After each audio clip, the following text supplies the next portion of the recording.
Hey, everybody, and welcome to another episode of the Ad Project Podcast. As always, I'm your host, Joe Shellerud from Ad Advance, and today I am joined by Josh Helmer from Ad Advance. Josh, awesome having you back on the podcast. Yeah, great to be here. I'm going to hopefully do a better job on this one. Yeah, right. The last one was good. That'll be good. Yeah. So for those who didn't get to catch the last podcast that you were on, kind of give us a quick background and what you do now at Ad Advance. Yeah. The original podcast that I was a part of was going through Amazon attribution.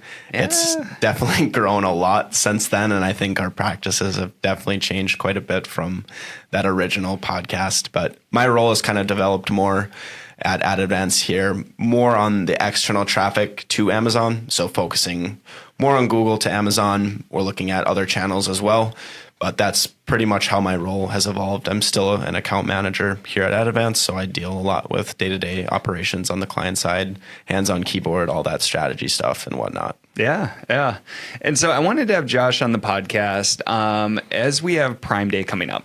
Hasn't been officially announced as of this recording, but we're anticipating it's going to be mid-July. And so we're starting to get prepped up for that with our client. And so what we wanted to really talk through is how you prepare for these major sales events. So whether it's Prime Day or it's Black Friday or it's individual sales events too, we've got a fun case study we can talk through. There's prep that you can do going into it. There's different strategies you want to implement during the actual event itself. And then there's also strategies that you want to implement kind of on the backside of that sales event too. And so Josh has got a fun case study that we can talk through there, and then we can kind of expand on that for when you're looking at Prime Day. What's the key things that we should really be focused on with our advertising, approaching the event, during the event, and after the event. So, Josh, maybe walk us through a fun case study that we recently had. For sure. One of the keywords that we're going to be talking through here is called tentpoling. It's a commonly used term within the Amazon ecosphere. Basically, what it means, if you imagine what a tent is there's a lead-in period. The point of the tent is the day of, and then the lead out period is that's sloping down. And for anybody trying to picture this, so I pictured it wrong the first time and I didn't fully get it. So I pictured a tent with two poles. Yeah. So kind of like a W curve. So yeah, apparently I'm dumb. No.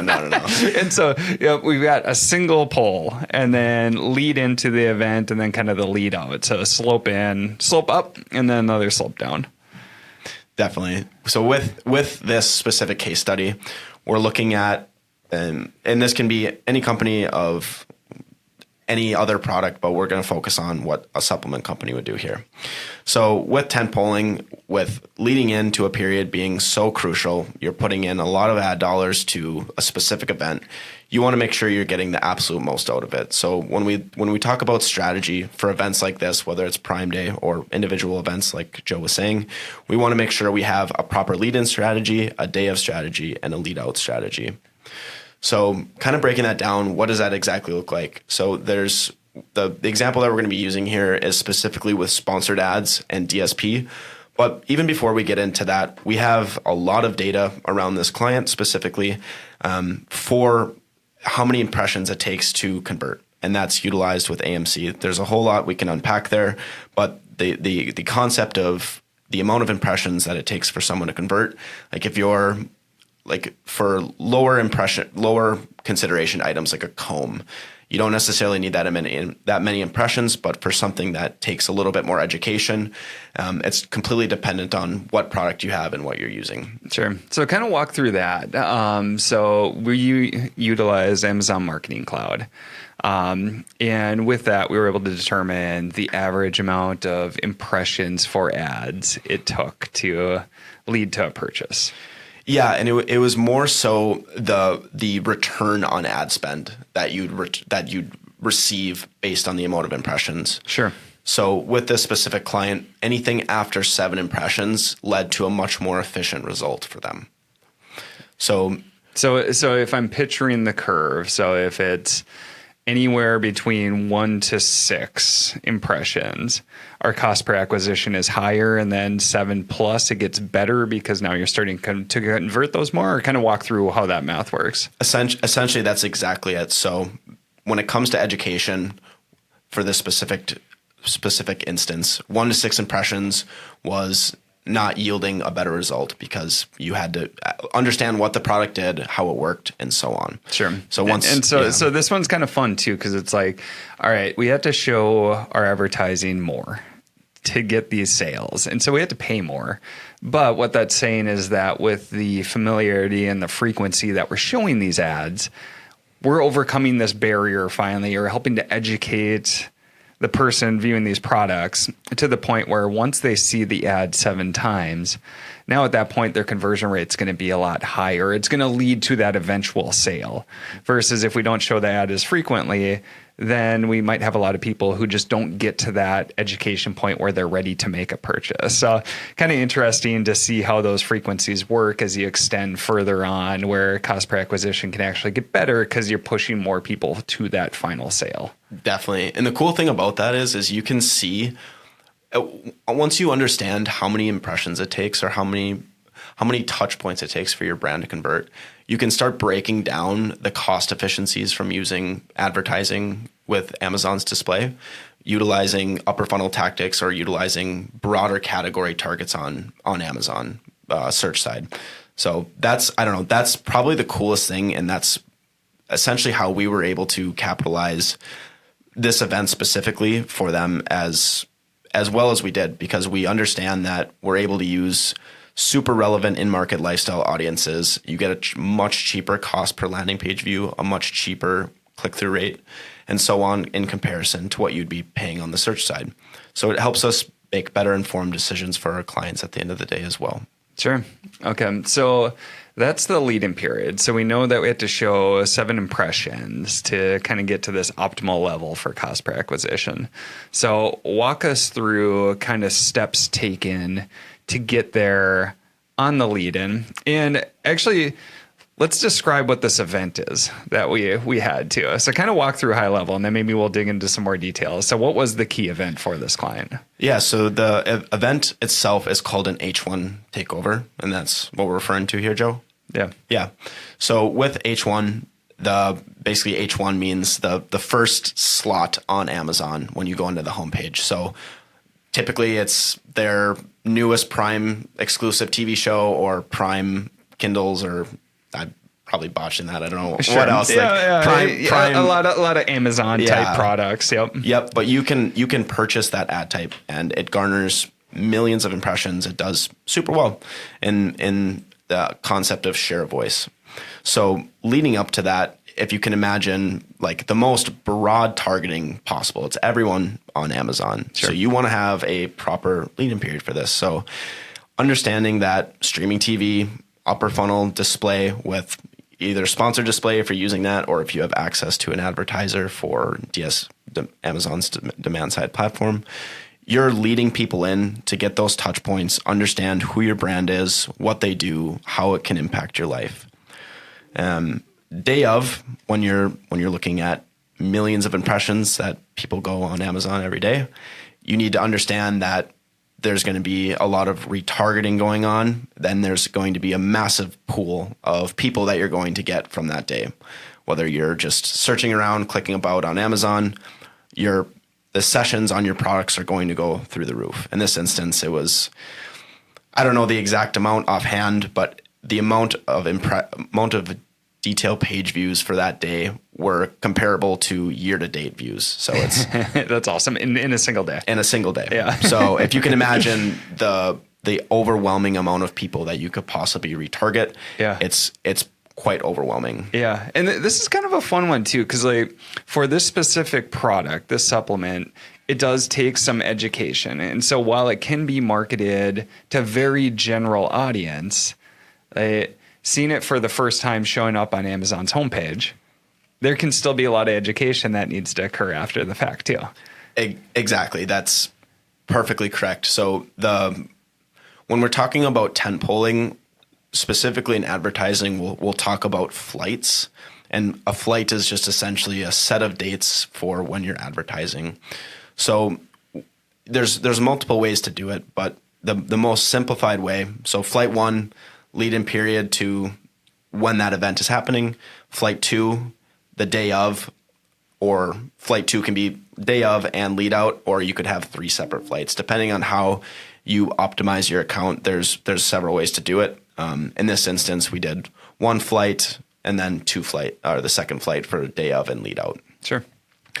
So with that, with lead in, you're focusing more on upper funnel traffic, getting your target message to hopefully your target audience with the targeting that you're utilizing, and then you're putting all of that money into getting people to your product detail page view. It's hard work. You're spending hard-earned media dollars to get those impressions, to get those detail page views.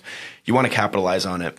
So when we're talking about getting almost the same amount of sessions in a single day compared to an entire year, you need to understand that the retargeting pool that you're going to be going after becomes quite expansive. So understanding that segmenting out your retargeting pool is crucial. So with AMC, you can create audiences for people that reach a specific page on your brand store. So you can do that. You don't necessarily need AMC to do this, but it can help. So segmenting people that just reach the store that page leads to, you can segment out that pool to retarget them further. You're probably going to pay a little bit less just because they're potentially not your ideal audience. You want to reach people that are clicking through your detail page or clicking through to that detail page, and then you can retarget them with streaming TV. You can retarget them with specific creatives that are tailored to where that person is at in the funnel. So yeah, there's a lot of different methods that we could go about here. So let's talk about flight 1. So leading up, so the initial part going up to the pole of the tent.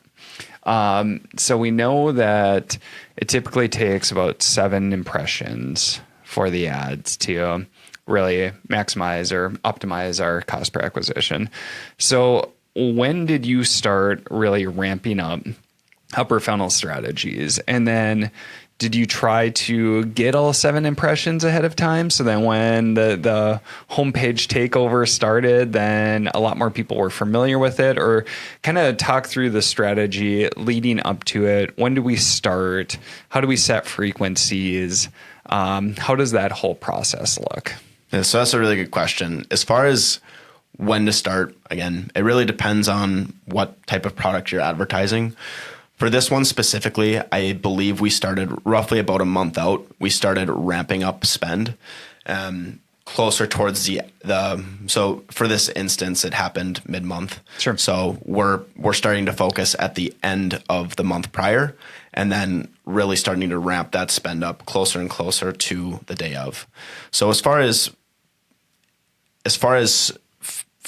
frequencies, we're not really we didn't really adjust much other than setting that flight to make sure that it's spent effectively through that lead-in period, sure, the end of the month to the mid-month. Okay. And then as far as leading the second flight, the start to the flight, you can, I forget what the term is. You can put the money very early on in the flight. Sure. Kind of like front loaded. Front loading, yes. Yep. That slipped my mind. So you can front load the spend, and that's what we were doing with retargeting, just making sure that we're spending a large majority day of, because we're spending a lot of money leading into the event. Really getting people with ads when they're familiar with the product because they just viewed it. Exactly. And I believe we put a post out about this a week or 2 ago, but we can show that utilizing sponsored ads and DSP in unison with retargeting, we can see the drastic impact that has in terms of return on ad spend. Sure. So as we're trying to expand and we're doing upper funnel targeting going into the event, like what's the specific audiences or what's the specific ad types that you were really focused on expanding that pool? We can go super broad. Mm-hmm. We can go very specific. So how do you determine what that looks like and where do we focus our efforts there? So when it comes to this specific client and focusing our efforts, they have so what we like to call our core targets or core audiences, and then reach audiences. Sure. So understanding that a more slingshot approach is going to be best for looking at those core audiences, that's great. And there's definitely a lot of people that we can hit there that haven't necessarily converted, but that only goes so far. Sure. You definitely have to go outside of that to start bringing more people into that core audience section. So as far as a split, it was probably 75%, maybe like 40% split, 60% looking at core, 40% looking at discovery and trying to bring more of those outside audiences into deeper into the funnel. Sure. Oh, that's really cool. And so, that's a common case that we always talk about is, all right, let's make sure that we're saturating our core audiences. So those most likely to convert or to be a new client. But then at that point, now you just start moving your way up to those reach audiences. So it's not super broad. It's still very targeted, but it's a little less, or it's a little bit more broad than that core audience that we're always trying to reach. Yeah. And that percentage can shift in any direction depending on what your goals are. The most important thing specifically for this client, and frankly, any client that you're working with, is making sure you have adequate budget for retargeting. When we're talking about getting several 100,000 sessions on a day, and your delivery rates they're going to be 100%. There's no ifs, ands, or ands about it. It's going to happen, and you're going to need to make sure you have properly allocated budget to those retargeting orders and campaigns. Yeah, so I love that too, because that's another key piece that we talk about is we can spend a ton of money with these upper funnel strategies. But if we don't have the lower funnel built out to actually convert them into sales, you can waste a lot of money on upper funnel strategies. Exactly. So when you're talking about segmenting out the retargeting audiences, kind of walk through, I know you described that a bit, but walk through that a bit more in detail, how you did that. And then are there differences between the different audiences and how you retargeted them? Definitely. So the first piece to consider is like how many products you have. So for a supplement company, there's likely different dosages. There's different counts of how many supplements you're actually getting. So people that are not familiar with your brand whatsoever, showing them the lower price point gateway product to go into, you're going to treat that audience different. It's going to be a much lower price point. Your conversion rate's likely going to be significantly higher because it's a lower price point item. If people have purchased your product or they're already subscribing to your product, you're treating them different. You're trying to get them to upsell to a higher dosage, a higher count, having that product for a longer period of time. So when you're looking at net new to brand versus subscribe and save that are already going on, that's how you treat them differently. So when we're talking about several million impressions on a single day, several 100,000 product detail page views. Sure. You're looking at people that made it to a certain stage differently than further down the product. So whether they added it to their cart, whether they just viewed a product detail page, or whether they just viewed a sponsored brand page, you treat them differently, essentially. Sure. So with add to carts, that's like the lowest to the funnel you can possibly get. They've already put it in their cart. They just might need one a little click away. Yep. They're one click away. With add to cart audiences, you need an AMC instance to do that. For the other retargeting, you can utilize sponsored display, and for product detail page views, you can use sponsored display or Amazon display, Amazon's demand side platform, and then with brand store retargeting, you can just utilize a sponsored or Amazon DSP's audience builder. Sure. They keep switching that up, and it's a mouthful. Yeah, exactly. And that's what's so cool too, is that, especially when we have these really big spikes in traffic, being able to segment down our targeting and being able to segment down the messaging or the product that we show, like you were saying. So, it's really valuable because based off of how far down they got on the funnel, now from that we can determine what steps are needed to kind of complete that education. And so like Josh was saying, add to cart, like, well, that shows a ton of intent. And so now it's probably just that little extra nudge that's needed to get that purchase. Where if it's just a single like impression or detailed page view, or maybe when they went on the store page, like the brand page itself, these are all different areas which show different levels of potential understanding or interest. And so being able to segment down your retargeting message so it's not just the same thing for everybody, that's where it can get really valuable too. You've already spent all this time and effort to drive the upper funnel traffic. And now if we can segment down more based off of interest and understanding and intent, like this is where you can really help drive a lot more to the sale, and where retargeting can be much more powerful than if you just do a one size fits all approach. For sure. Yeah, there's definitely a lot of different things that you have to take into consideration. There's creatives that you have to consider. There's audiences that you have to consider. It takes a lot of planning. And when you have more data, all the better. But understanding how to use that data is super important too. Yeah. How do you figure out like general budgets to throw at an event like this? I'm giving you a really tough question. Yeah. This is such a nuanced question because it's completely dependent on what their goal is. So like with this specific instance, the goal was to get net new to brand. So our understanding for an event like this is you're not going to make your money up. Just specifically H1, you're not going to make your money up day one. There's so many people in the retargeting pool that come at a later date. You also have to consider lifetime value. So taking all those into consideration, what does a budget look like? So can we talk specific numbers here, or do you want to just keep it more? I'd leave it a little bit more general. Yeah.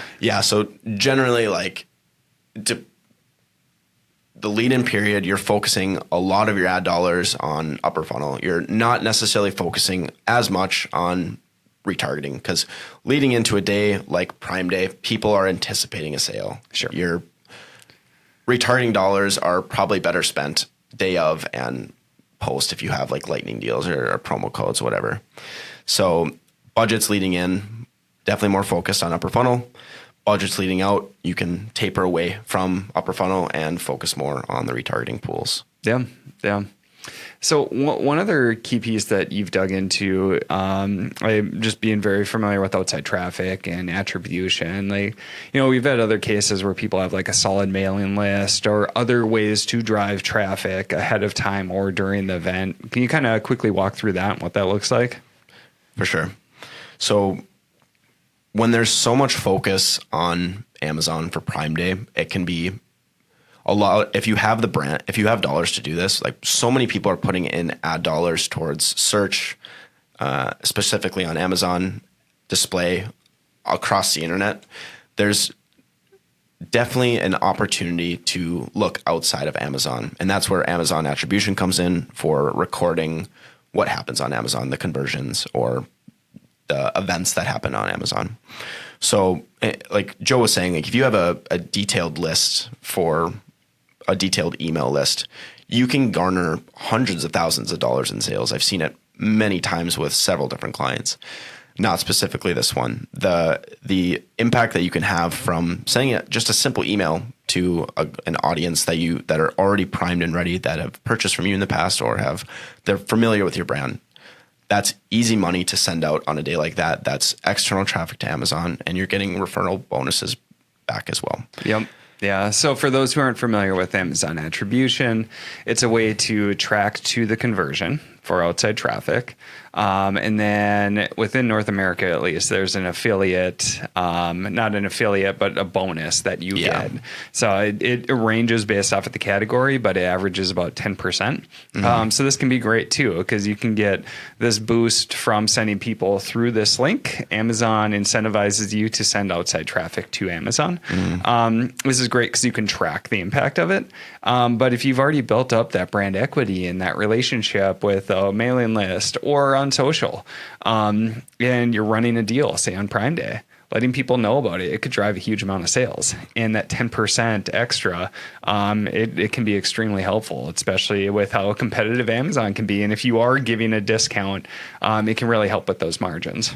Yeah, we do so many posts on what the best coupon is to use on Amazon for like Prime Day. Sure. Like that's great.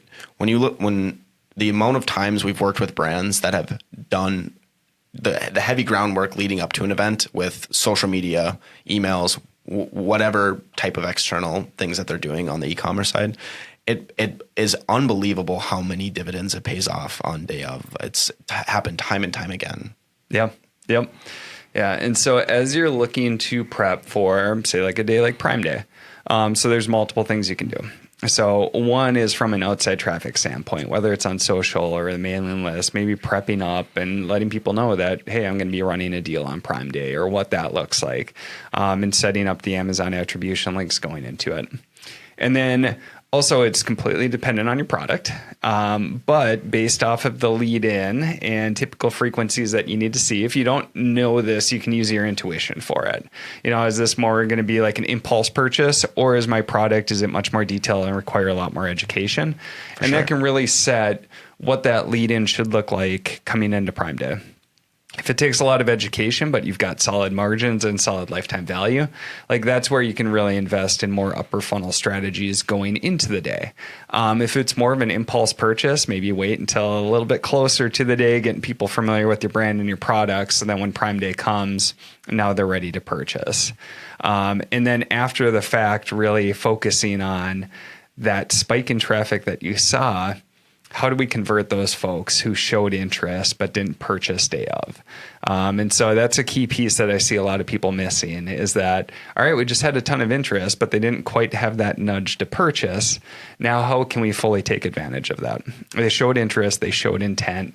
All right, they just need a couple more reminders or a little bit more education to break through that barrier. So that's a key piece that with like days like Prime Day or days like Black Friday or days like, different sales days, lightning deals, homepage takeovers, like these can all be great ways where you can take full advantage of that traffic. And like you said, day of may not look as good, but and day of can look great too. Yeah. Yep. But even if it doesn't, if you can take full advantage of that spike in traffic through strategies like retargeting, that's where a ton of value can be added.